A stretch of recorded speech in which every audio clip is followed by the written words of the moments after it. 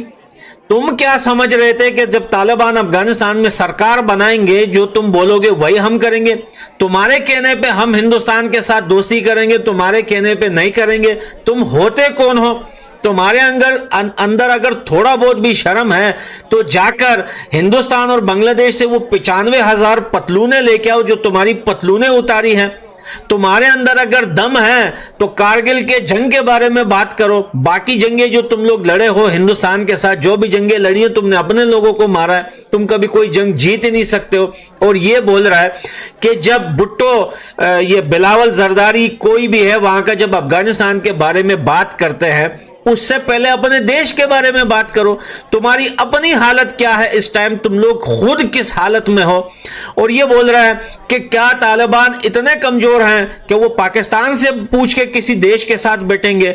पाकिस्तान के कहने पे हम जो है रशिया में बैठेंगे, नहीं बैठना, हिंदुस्तान के साथ दोस्ती करनी है नहीं करनी है,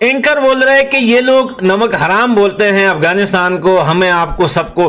तो ये बोल रहे हैं कि नमक हराम सबको पता है कि कौन है, कौन नमक हराम है। नमक हराम तो खुद पाकिस्तान है, और खुद पाकिस्तान की हालत यह है कि उसने इतने अरसे अमेरिका से पैसे लेके अपने मुसलमान भाई को मरवाने के लिए रास्ता दिया। तो देखें, ये एक बड़ा, ये ऐसा विजिट है जयशंकर का जिसके ऊपर पूरी दुनिया की नजरें हैं, क्योंकि 6 दिन का विजिट है सर, और 6 दिन का।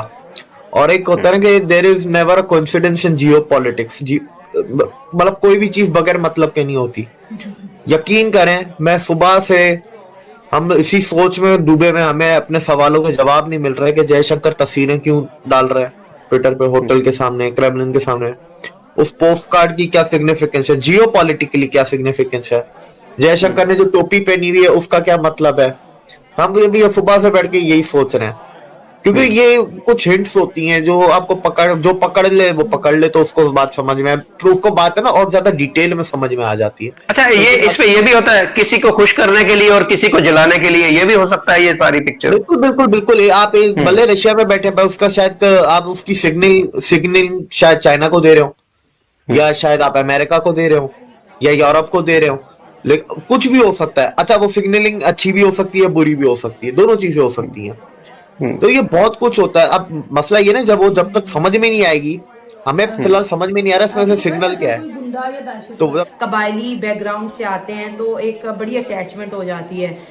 सही बात है कि यार तुम लोग क्या समझे थे कि हम लोग वो करेंगे जो आप लोग चाहते थे, या आप लोग हमें क्या दबा लेना चाहते थे, या फिर जैसे उन्होंने बोला कि आपको जंगे भूल गई हैं, या फिर उन्होंने ये भी बोला कि आपने अपने मुसलमान भाइयों के साथ जो किया, आपने अमेरिका को यहाँ पर अड्डे दिए और उनके थ्रू जो है अटैक्स करवाए, वो सब चीजें उन्हें याद है। और शायद यही वो गुस्सा है, यही वो गम है उनके अंदर कि वो कभी पाकिस्तान को डॉक्टर आफिया की बात की कि तुम लोगों ने तो अपनी बेटी को अमेरिका के हाथ, और वो बूढ़ी हो चुकी है दोस्तों, लेकिन उनके लिए कोई आवाज नहीं उठाता। अब कोई उनके बारे में कोई स्टोरी लिखता है, कोई स्टोरी लिखता है, लेकिन एक जगह मैंने पढ़ा था, एक आर्टिकल था, मैं पढ़ी थी, उसमें बता रहे थे कि डॉक्टर आफिया सिद्दीकी का कहना है कि मुझे जो है अमेरिकन जेल्स के अंदर रोजाना ज्यादती का निशाना बनाया जाता है।